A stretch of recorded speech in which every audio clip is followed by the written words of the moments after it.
आखिरकार अच्छे लोग दुखी क्यों रहते हैं? दोस्तों, इस बात में आखिरकार कोई भी संदेह नहीं है कि अच्छे लोग ज़्यादातर दुखी ही रहते हैं और पापी पाखंडी मौज उड़ाते हैं। दोस्तों, पर इसके दो कारण हो सकते हैं। आज मैं आपको उन दोनों कारणों के बारे में विस्तार से बताने वाली हूँ। पहले बात करते हैं दोस्तों कि अच्छे लोगों को भगवान आखिरकार दुख क्यों देता है। तो आइए इस दोस्तों प्यारी सी कहानी के द्वारा आपको समझाते हैं। एक बार की बात है, किसी नगर के अंदर अपनी छोटी छोटी 3 बच्चियों के साथ में एक विधवा स्त्री रहा करती थी। जवानी में ही उसके पति गुजर गए। 3 छोटी छोटी बच्चियों को पालने का भार बेचारी उस अबला पर आ गया। 3 बच्चों को लेकर वह विधवा जाए तो कहाँ जाए, कुछ काम धाम भी नहीं कर सकती थी और ऊपर से समाज की उल्टी सीधी बातें उसे कुछ नहीं करने देती थी। बेबस लाचार उस महिला का कोई सहारा नहीं था। वह अपने पति को याद कर करके उन बच्चियों को जैसे तैसे पाल रही थी। पति के गम में बीमार पड़ गई और ऊपर से उन बच्चियों की भी चिंता थी कि आखिरकार आखिर क्या होगा, कैसे इनका पालन पोषण होगा। इन्हीं बातों को सोच सोच कर एक दिन उसकी तबीयत बहुत ज़्यादा बिगड़ जाती है। उसका अंतिम समय निकट आ गया था। धर्मराज का एक दूत उस विधवा स्त्री के प्राण लेने के लिए धरती पर आता है। वह उस स्त्री के प्राण ले जाना चाहता था, परंतु वहाँ का नज़ारा देखने के बाद वह खुद दुविधा में पड़ जाता है। उसने देखा कि महिला ज़मीन पर अचेत पड़ी हुई है। उसकी तीनों बच्चियाँ उसके ऊपर सिर रखकर पड़ी हुई थीं। सबसे छोटी बच्ची उसके स्तनों से लिपटी हुई थी।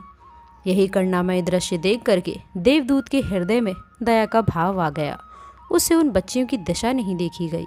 एक बच्ची रो रो कर अपनी माँ को जगा रही थी और दूसरी रोते रोते माँ के ऊपर ही सर रख कर सो गई थी।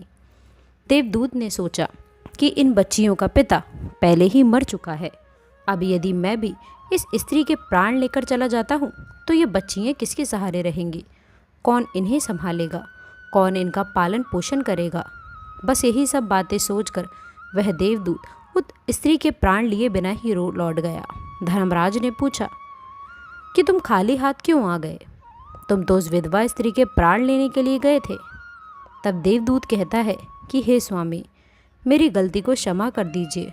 मैं चाहकर भी उस स्त्री के प्राण ना ला सका। मेरी जगह यदि आप भी होते तो शायद आप भी खाली हाथ ही लौट कर आते। मैं उस महिला की अबोध बच्चियों का दुख नहीं देख पाया। जब मैं उसके प्राण लेने के लिए गया तो मैंने देखा कि उसकी 3 छोटी छोटी बच्चियां उसके ऊपर पड़ी हुई बिलक रही थीं। उन्हें कोई वहां देखने वाला भी नहीं था। यदि ऐसे में मैं उस महिला को ले आता तो उन बच्चियों को कौन देखता, कौन उन्हें पालता पोसता?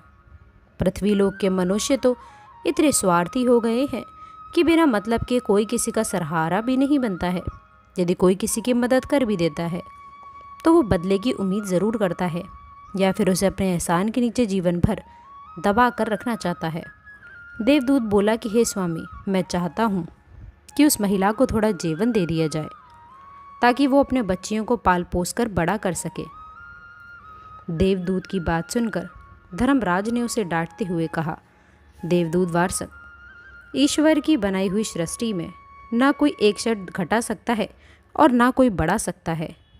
उनकी मर्जी के बिना न तुम किसी को जीवन दे सकते हो, न समय से पहले मार सकते हो। ईश्वर जो भी करता है सबके साथ अच्छा ही करता है। तुम कौन होते हो विधाता के लेख को बदलने वाले? तुमने उस महिला को ना लाकर ईश्वर के नियमों का उल्लंघन किया है। तुमने बहुत बड़ा अपराध कर दिया है, इसीलिए तुम्हें इसका परिणाम अवश्य भोगना पड़ेगा। जाओ, जिस पृथ्वी के मनुष्य से तुम्हारी ममता है उसी पृथ्वी पर मनुष्य बनकर अपना पाप भोगो। देवदूत कहने लगा कि हे स्वामी, धरती लोक से मेरा उद्धार कब होगा और कैसे होगा? तब धर्मराज कहते हैं कि हे दूत, धरती पर जाकर जब तुम 3 बार अपनी मूर्खता पर खिलखिलाकर हंस लोगे तब तुम्हारा उद्धार हो जाएगा।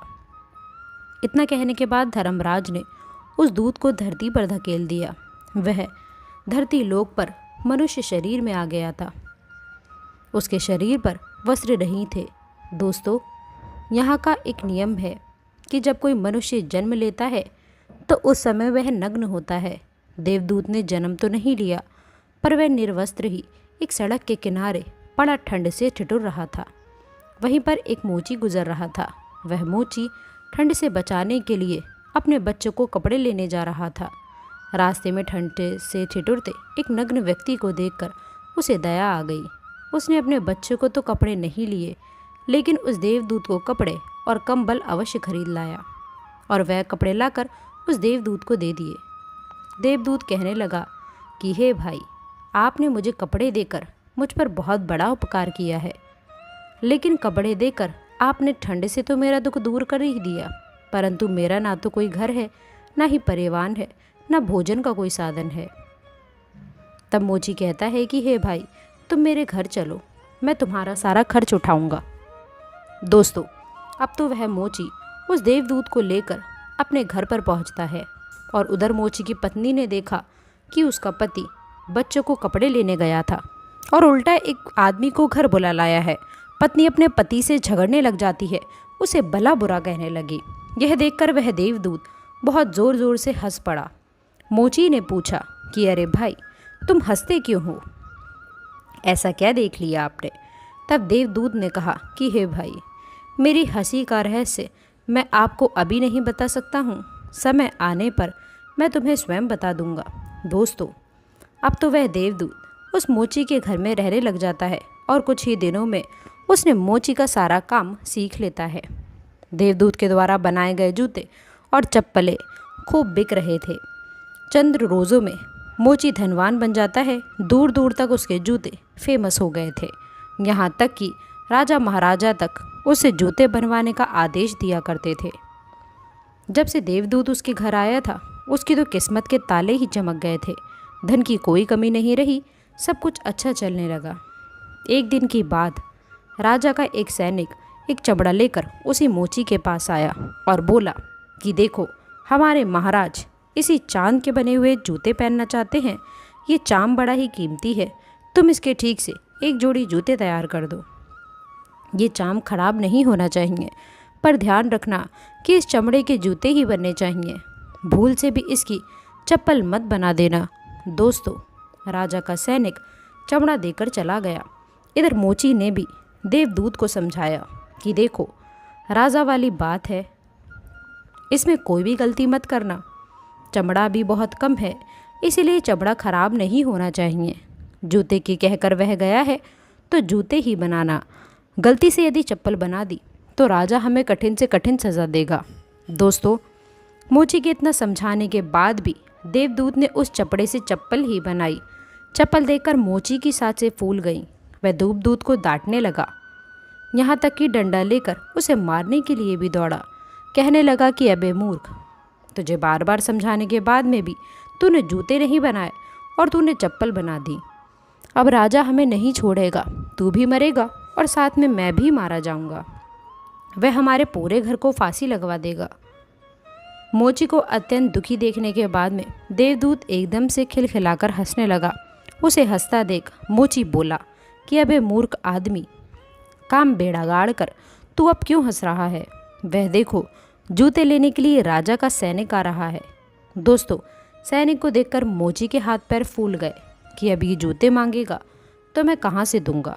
तब तक वह सैनिक पास में आ गया और वह बोला कि हे मोची भाई, कल मैं जो तुम्हें चमड़ा दे गया था उसके जूते मत बनाना, उसकी चप्पल बना देना, क्योंकि राजा साहब का देहांत हो गया है और यहाँ की ये प्रथा है कि मरने वाले व्यक्ति को चमड़े की चप्पल पहनाकर अर्थी पर लेटाया जाता है। सैनिक की बात सुनकर मोची को ऐसा लगा कि मरे हुए शरीर में प्राण पड़ गए हों।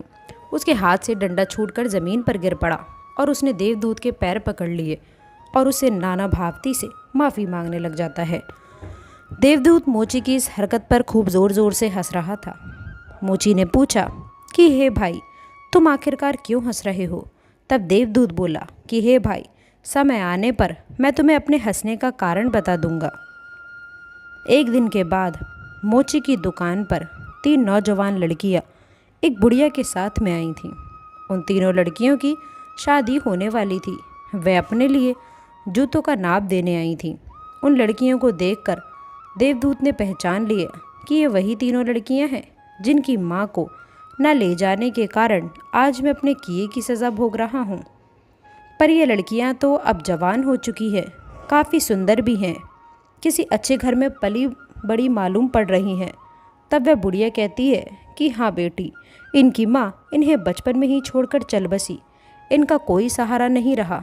तब मैंने इन्हें अपने पास में रख लिया।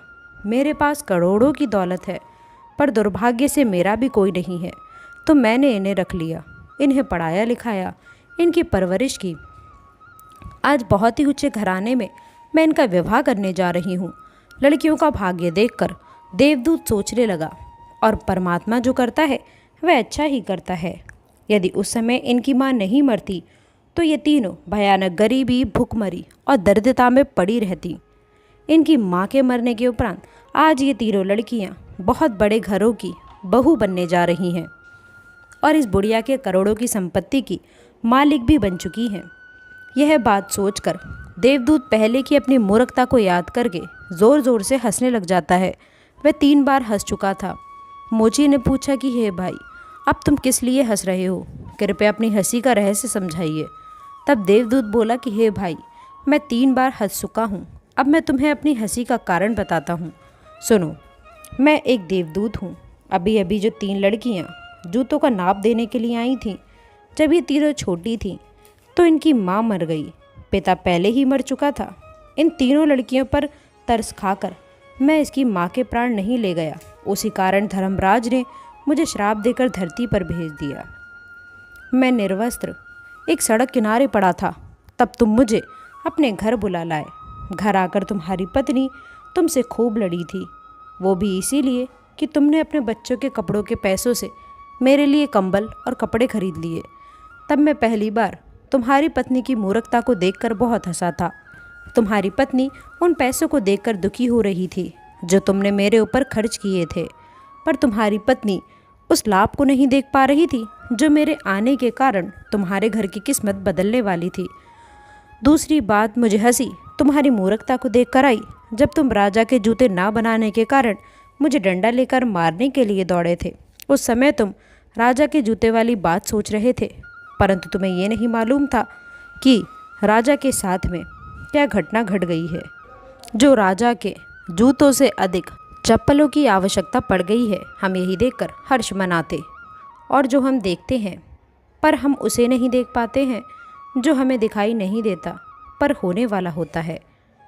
कई बार परमात्मा हमारे अच्छे के लिए ही, हमारी भलाई के लिए ही हमारे साथ में बुरा करता है, पर हम उसी बुरे को देखने के बाद परमात्मा को कोसने लग जाते हैं। हम उस अच्छे को नहीं देख पाते हैं जो भविष्य में हमारे साथ होने वाला होता है। कई बार वर्तमान में हमारे साथ में अच्छा होता है, तब हम बहुत खुश होते हैं, पर भविष्य में हमारे साथ बुरा हो जाता है। उस घटना को हम नहीं देख पाते। किसी घटना के साथ में अच्छा या फिर बुरा दोनों तरह के परिणाम जुड़े हो सकते हैं। हमें हर घटना को ईश्वर की इच्छा समझकर चलना चाहिए। अच्छे लोग दुखी क्यों रहते हैं? इसके दोनों कारण यही हैं। पहले तो अच्छे लोगों के साथ में बुरा इसीलिए घट जाता है कि बाद में उनके साथ अच्छा हो सके, और दूसरा कारण ये है कि अच्छे लोग दुखी रहते हैं। इसका दूसरा कारण है कि उनको ईश्वर से जुड़े रहने के लिए ज़रूरी है कि उन पर दुख आते रहना चाहिए। दोस्तों, इस प्रकार वह देवदूत फिर से धर्मराज के चला गया। दोस्तों, ये कहानी आपको कैसी लगी? आप अपनी जानकारी अवश्य बताइएगा, अपनी राय ज़रूर रखना। तो दोस्तों, आशा करते हैं कि वीडियो में दी गई जानकारी आपको पसंद आई होगी।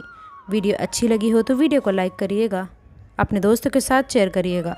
अगर आपने अभी तक चैनल को सब्सक्राइब नहीं किया तो प्लीज़ चैनल को सब्सक्राइब करके बेल आइकन ज़रूर दबाइएगा, ताकि आने वाली ज्ञानवर्धक वीडियो आपको सबसे पहले मिले। मिलते हैं अगली वीडियो में, तब तक के लिए गुड बाय, और अंत तक जुड़े रहने के लिए आप सभी का बहुत बहुत धन्यवाद।